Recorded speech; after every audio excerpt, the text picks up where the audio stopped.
Hello and welcome to another thought-provoking session of Parenting Summit 2024. Today, we are privileged to have with us Dr. Prashant Vasudev, esteemed principal of Gulf Indian School, Kuwait, a seasoned educator and a visionary leader. Dr. Vasudev has dedicated his career to foster holistic development in students, emphasizing not just academic achievement, but also the emotional and social skills essential for a fulfilling life. Our topic for today is building emotional intelligence, teaching teens self awareness and empathy. Emotional intelligence is a cornerstone of personal and interpersonal success. And during adolescence, developing these skills can profoundly impact a teen's relationships, decision making, and resilience. Dr. Vasudev will share his insight through a presentation, offering valuable perspective and actionable strategies to help teens cultivate self awareness and empathy in their journey towards emotional maturity. Welcome, Shant Vasudevan.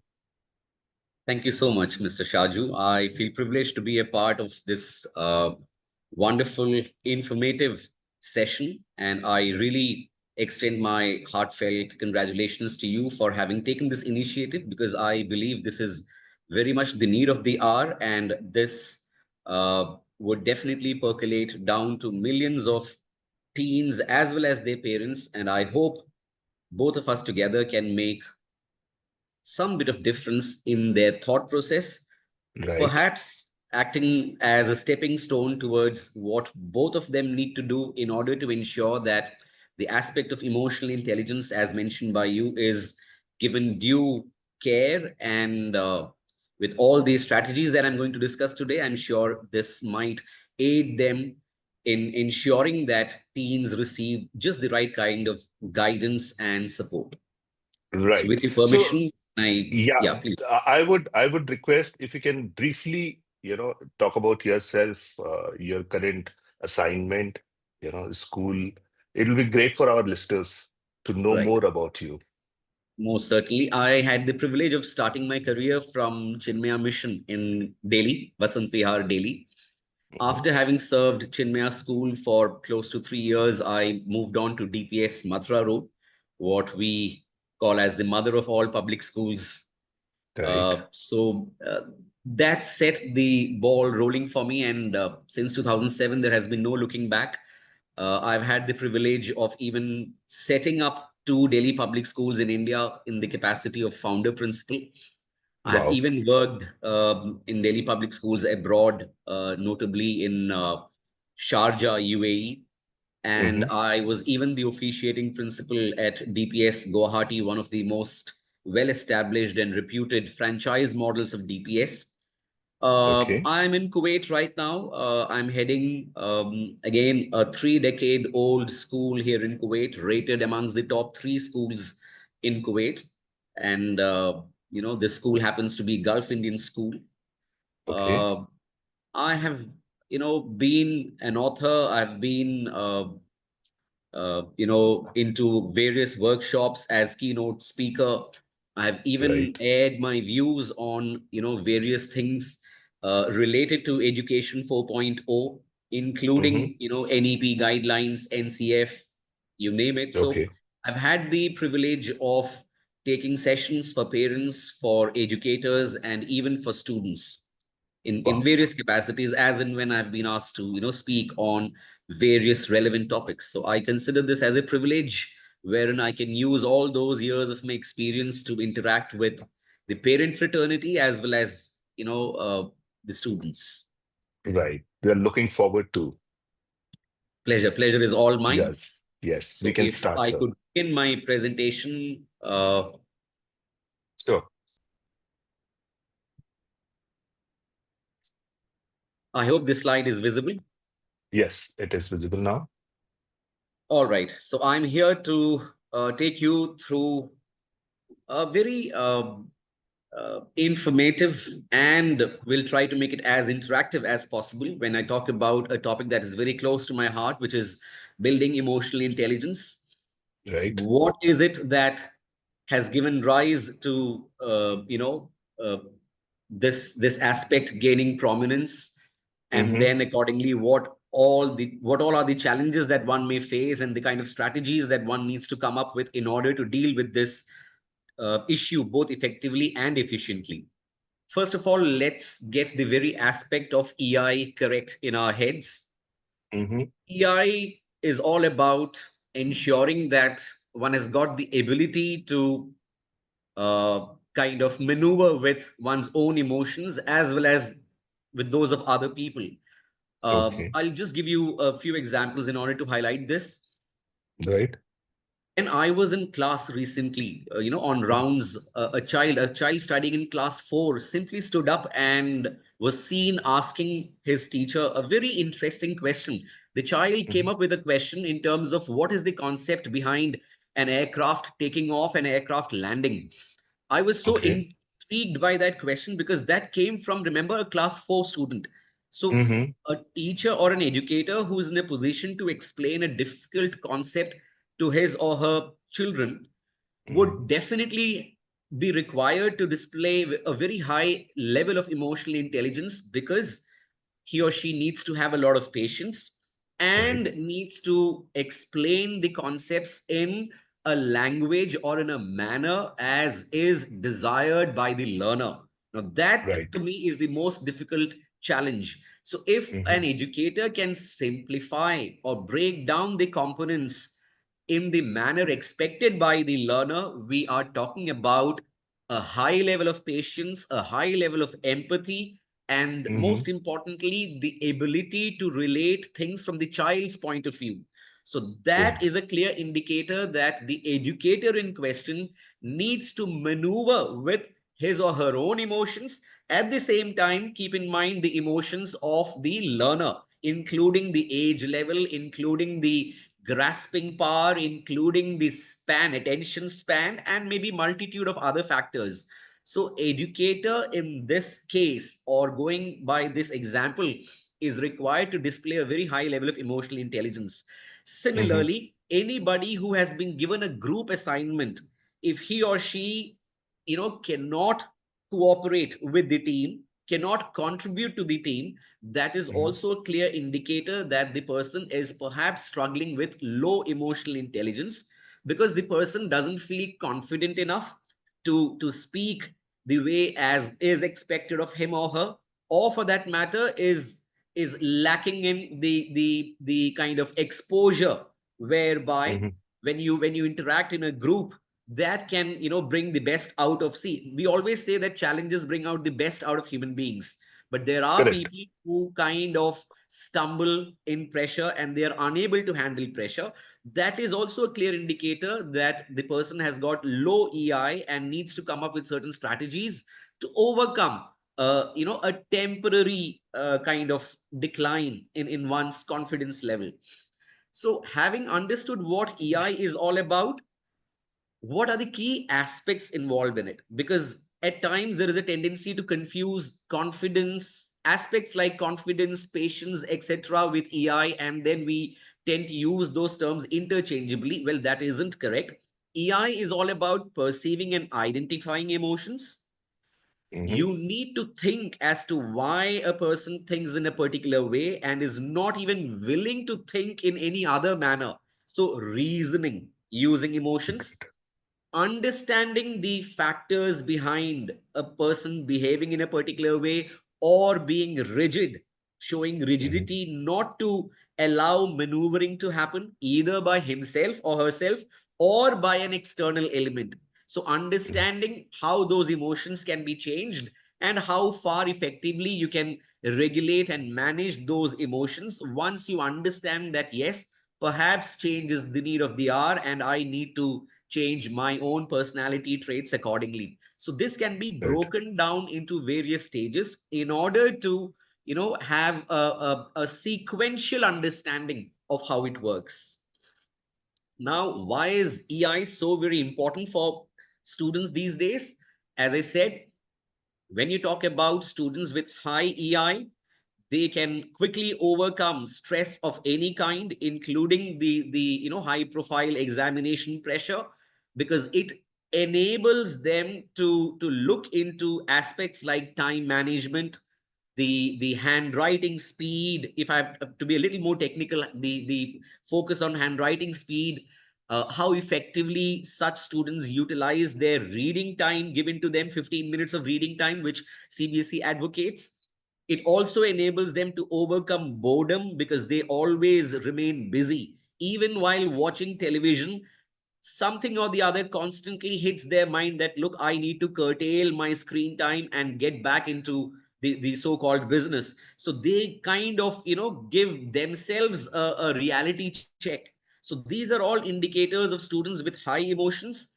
They also maintain concentration during dull topics. The reason being, they know that some challenging topics would come their way, and they might not alone be able to maneuver it on their own. So they're already well prepared to tackle such challenges by involving the educators in the process. So everything is methodically planned out in a sequential manner.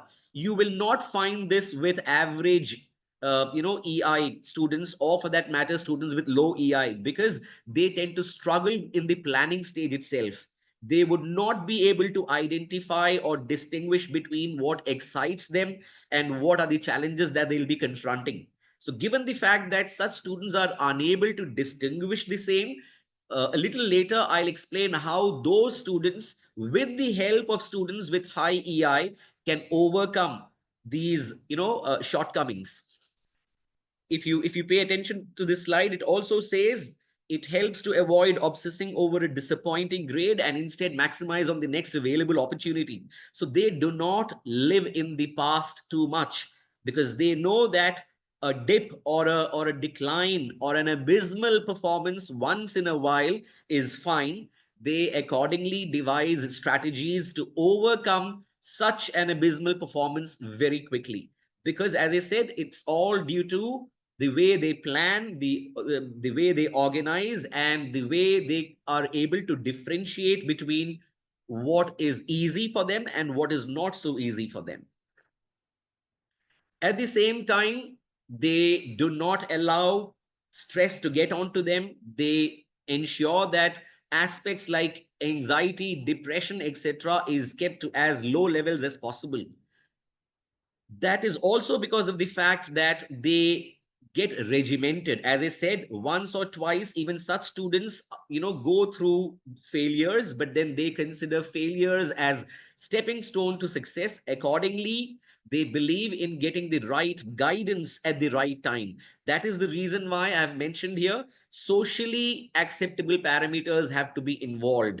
So these are students, talking about students with high EI, they always maintain that connect with their teachers and peers who are doing exceedingly well, just like them.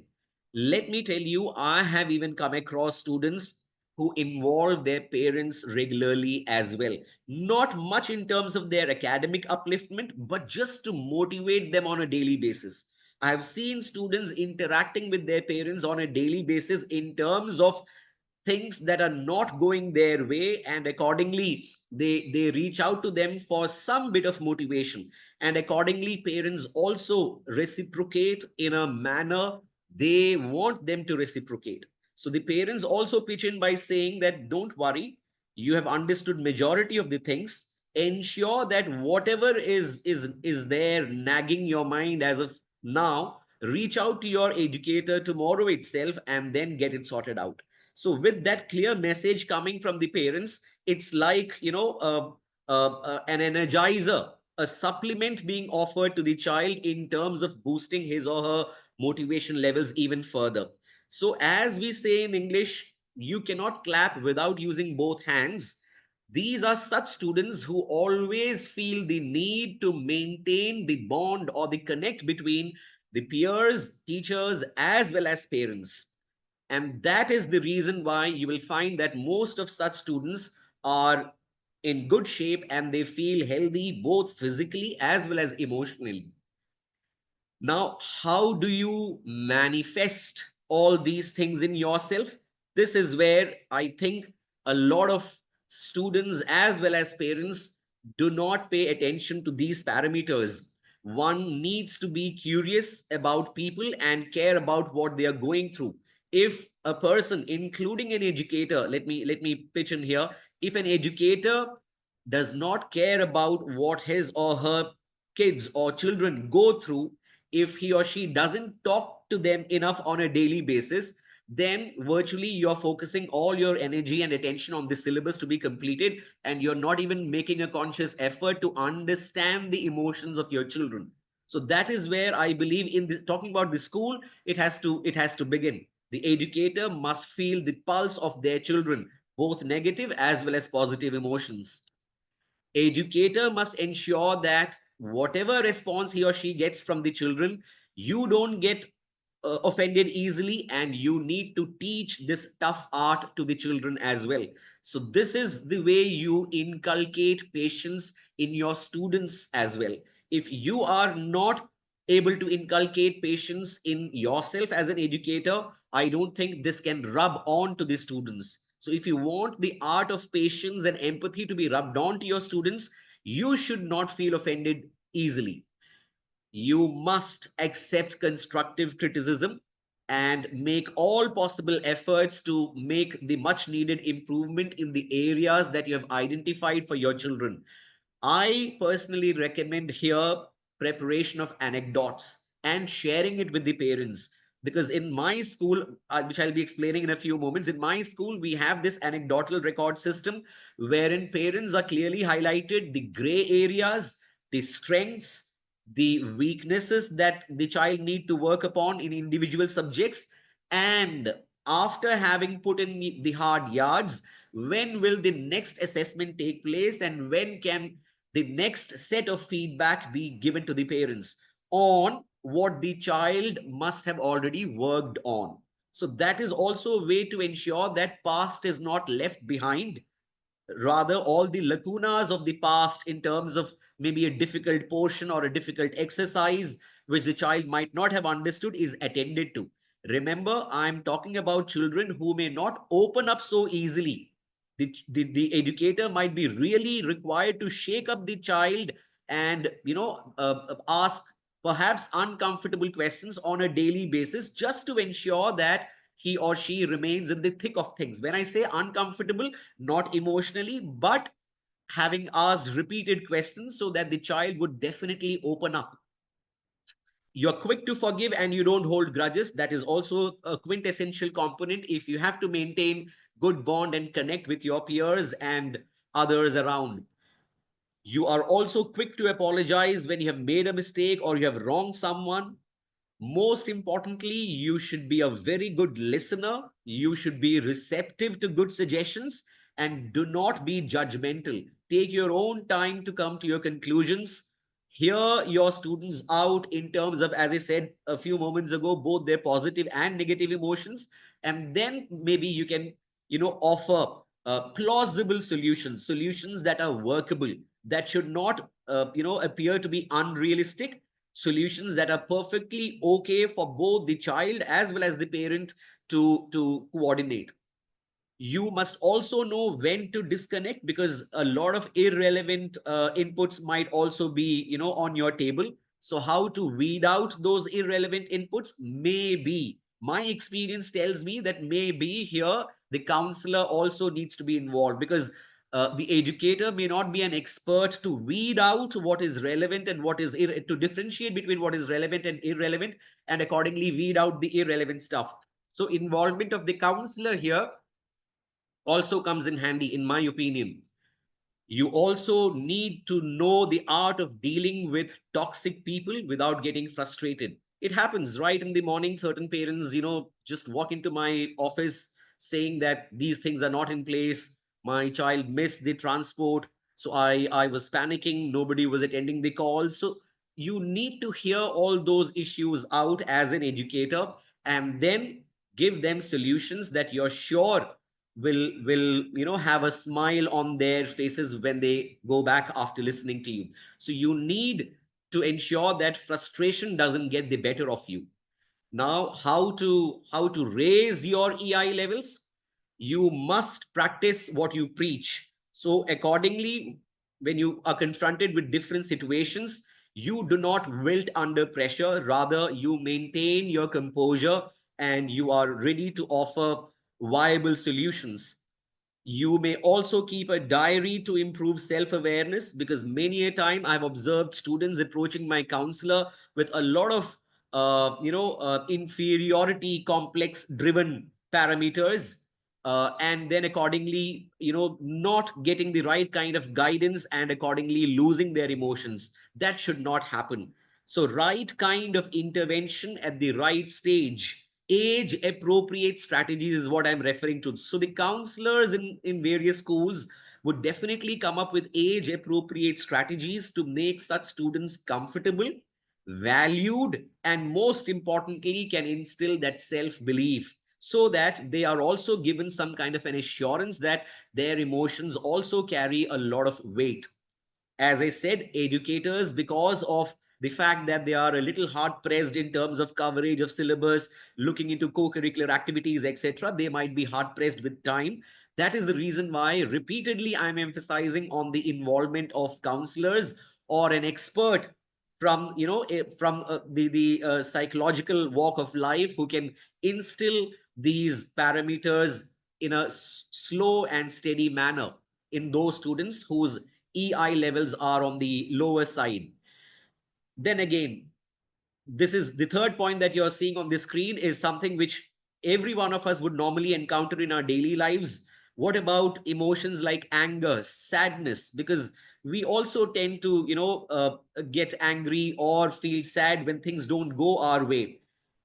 The energy levels of such students in particular needs to be channelized into something creative or productive. Now this is where I take a reverse route. This is where the counselor reaches out to the respective class teacher or subject teacher, because they are the best judge when it comes to identifying what are those creative areas which the student might be best at, and accordingly those areas must receive a boost, because academics is not the end all end of this world. So accordingly, these other parameters, if they receive a boost at the right time, it can actually catapult the student into a different league altogether.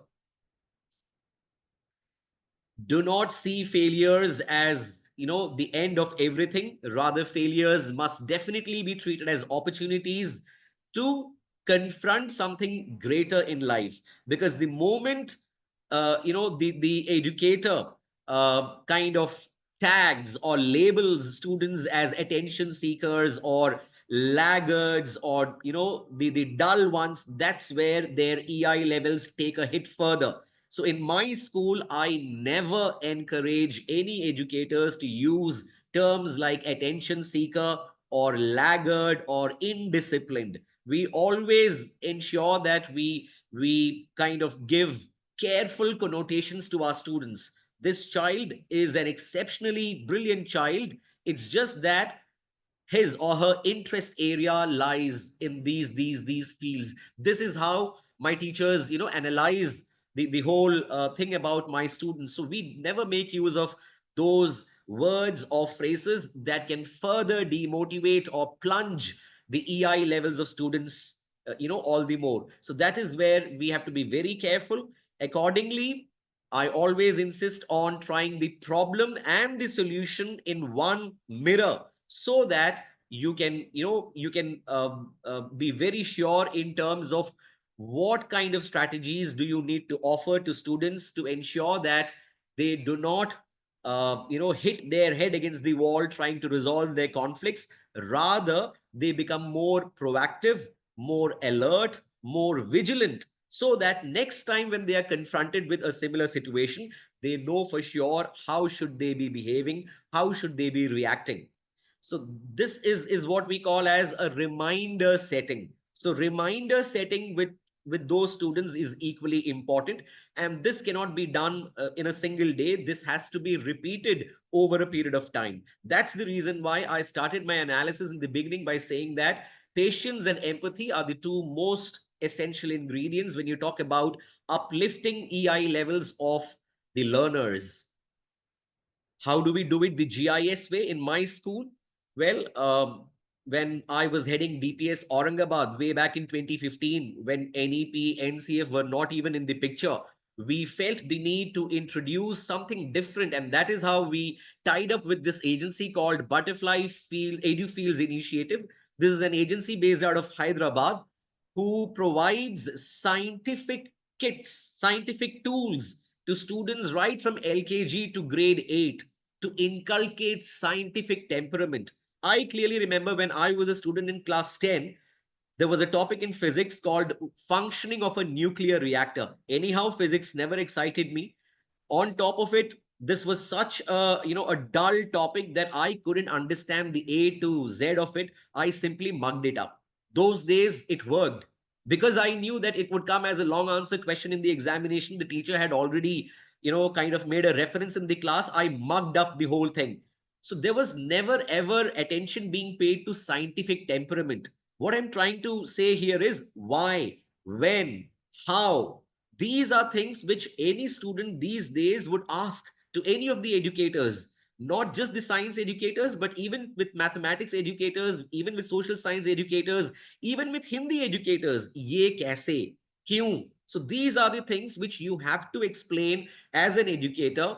So that is where I felt scientific temperament plays a pivotal role. So this was one of that kind of an initiative. As I said, almost 9 years ago, we could kind of anticipate that that is what the students in this 21st century wanted. Then, as I mentioned, specialized guidance and counseling services, even individual counseling services to ensure that resolving conflicts is given priority, because each student, their desires would be different, their likings, their dislikings, their preferences would be different. Accordingly, you need a certain anecdote to work with, which my teachers provide to my counselors, and counselors then prepare their own individual reports based on their observation with a particular child. Peer mentorship is another quintessential feature in our school, wherein we have buddy system. The bright ones are kind of allocated to students who tend to struggle, be it in terms of academics, be in terms of lacking the confidence to participate in any competition. So we look into aspects like how to get rid of stage fear, how to speak with exquisite confidence. We ensure that back home the child is encouraged to stand in front of a mirror and initially read out whatever he or she wishes to read out. And then it's a gradual process. The child then reaches out to the English teacher, requests him or her to improve the grammatical flaws, or any other technical jargons that might need a look in. So it's a gradual process which I have personally seen building a great amount of confidence in the children, because they might not listen to their parents thinking that, oh, same old boring lecture would follow day in day out. They might not even listen to their educators beyond a certain point in time because of the same logic. Oh, again, this lady is going to say blah, blah, blah. The same old things get repeated. But we have seen that when they talk to their peers, because they know that, okay, this guy or this girl in my class is the topper, he or she has got all those areas covered in terms of how to go about systematically in planning whatever academic endeavors have to be planned. So they tend to listen to their peers more. This is where the educators need to pitch in, have buddy system in place, so that they can also elevate their thought process altogether. Life skills, of course, have become a quintessential component of CBSE. Value based education, accordingly, has been placed a lot of emphasis. Apart from this, we have gone in for a separate module which also highlights sustainable development goals, because it's very important, in my opinion. If the right emotions have to be in place, the students need to understand certain minute aspects like animals should not be harmed, the way we treat our nature, because these things also inculcate a lot of empathy, patience, and act of forgiveness. So these things get incorporated through life skills. But as I said, that is the reason why I have kind of merged SDGs also into life skills in my school. Then, needless to say that role plays, storytelling, and workshops on experiential learning has become the need of the hour, because this is what is envisaged by NEP and NCF. So, as many role plays that would pave the platform for students to go up on stage and express themselves. We make it a point to tell the students, do not worry about the fact that someone might laugh at you if you get some pronunciation wrong. Even if you fumble on stage, it's okay. We are giving you the exposure. Have this exposure. It's like playing a test match. A bowler goes for plenty of runs, you know, still the captain shows faith in that bowler and says, don't worry, you can make a comeback. Now that you have been hit for three or four boundaries in the previous over, you know where to bowl and where not to bowl. So it's the same logic that goes with children as well. Giving that exposure is what matters. Once they get that exposure, they can have those parameters for themselves in place. Yes, I was found wanting in these areas. Next time, if I'm given a chance, I'll ensure that I'll rectify those gray areas. So that is what happens even in SEL, social emotional learning. But this requires a right kind of environment as well. There is no point in me highlighting all these things that this happens in Gulf Indian school. But when a child goes back home, he or she, if he or she finds himself or herself in kind of complete isolation, not engaging in social interactions in the community that he or she lives, that can actually act as a big impediment, that can even drain away all the good work done in schools. So maintaining that social connect, allow your children to go out and interact with maybe children of same age, children who are elder to your wards, children who are even younger to your wards, because remember, learning has no bar. Children as well as adults can learn from any age group. Today, if anyone asks me, how would say you involve robots into your schools, I can say with a lot of confidence and pride that my students know much better than me. So this is what happens when you interact and maintain the social connect. So socio emotional learning is a very important component if you have to ensure that EI levels are consistently maintained. Otherwise, if social engagement is there but emotional engagement is not there, there can be a disconnect. Vice versa also can result in disconnect. So the impact of both is equally important. A healthy balance of both the social as well as emotional component has to be in place. Social component, we believe, has a lot to do with the parents. Emotional component has got a lot to do with what the child does in his or her school. So 6 hours of school life builds up the emotional strength in children. The social strength also gets built up in school, but it can be taken to an altogether different level if parents also pitch in and play their part. My suggestions, if at all things don't work for you, be it an educator or a student for that matter, start by making a fresh approach. Try to have as many perspectives as possible. Try to look at the problem from different angles and then start working on it, maybe by reaching out to those who have been there, faced those problems, and emerged victorious by fighting out those problems. As I kept saying in my previous discussion also, one may rely on the past but do not necessarily rely on them, because the past might have worked well for me, it might not have worked well for my colleague or for my student. So you may refer to the past of people who say that this was their glorious past and this is how they added on to it, but past need not be glorious for everyone. So have that only as a kind of reference and then try to build your own inference depending upon the situation that you find yourselves in. As educators, put yourself in the right frame of mind. As I already told you, in GIS, we do not use these terms at all. We do not, have attention seekers or slackers or laggards in our dictionary. We simply say children with extraordinary needs, children with different needs, children with different ambitions. These are the terminologies that we use that gives a whole together different feel for students, particularly the ones with relatively low EI. As I said, this requires a great amount of patience. Any new educator joining our GIS family, we give them training on these lines so that these words are never even uttered in front of the children. Look into evidence based programs. This is where, as I said, counselors pitch in, because when you have to supplement your views, you need evidences as well. So we are okay in terms of undergoing psychometric tests and stuff like that, but as I said, we only use them as reference parameters. What I go with is, after say undergoing psychometric tests, what do my counselors have to say or opine about those assessments? Then we take a call accordingly by involving the parents. Finding the good and praising is a quintessential component of giving the all important feel good factor to students who struggle to cope up with their EI. Unless and until, and I repeatedly, have emphasized this, unless and until you give them the feel good factor, they do not get a feeling that they are also involved, maybe in the decision making process or in the art of organizing an important function in school.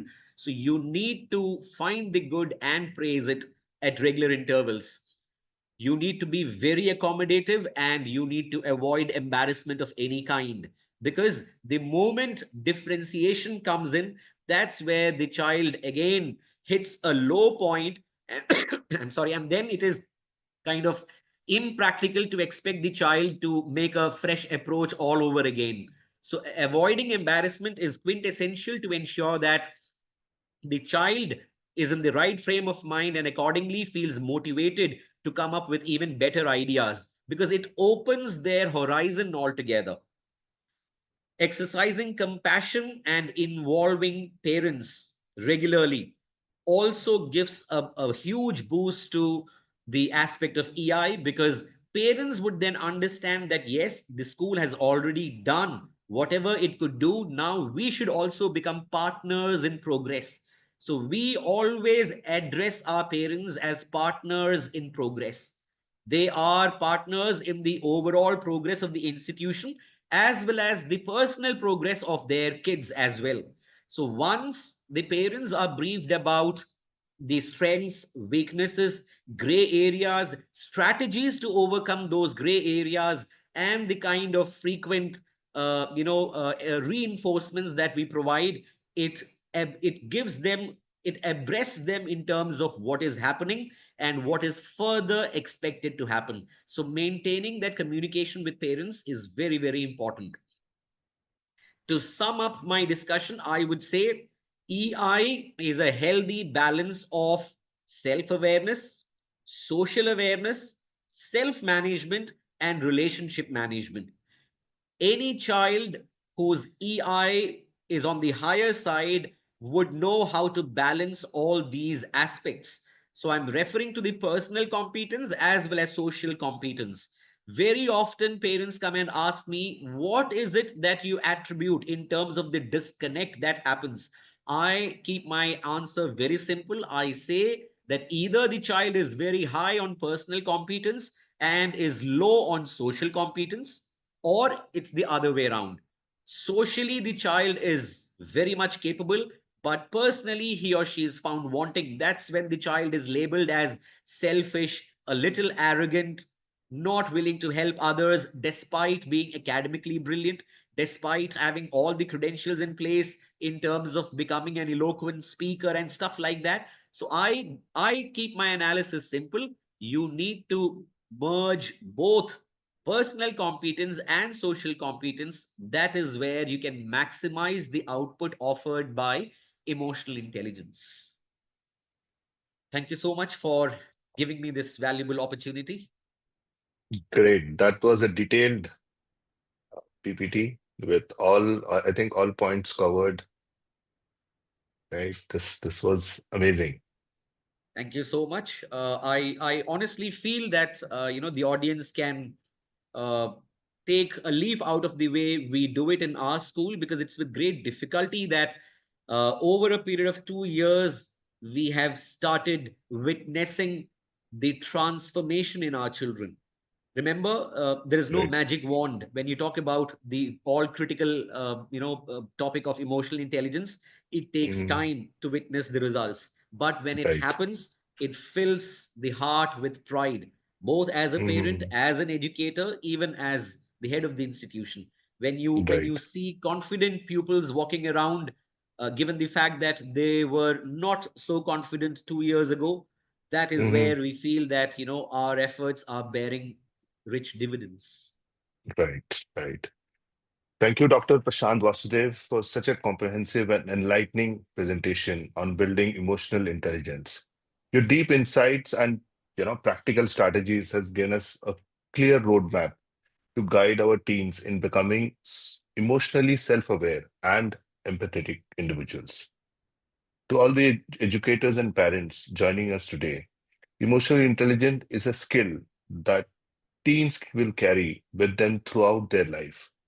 By fostering self awareness and empathy at work and in school, both home and school, we can help our team build stronger relationships, make thoughtful decisions, and navigate challenges with confidence.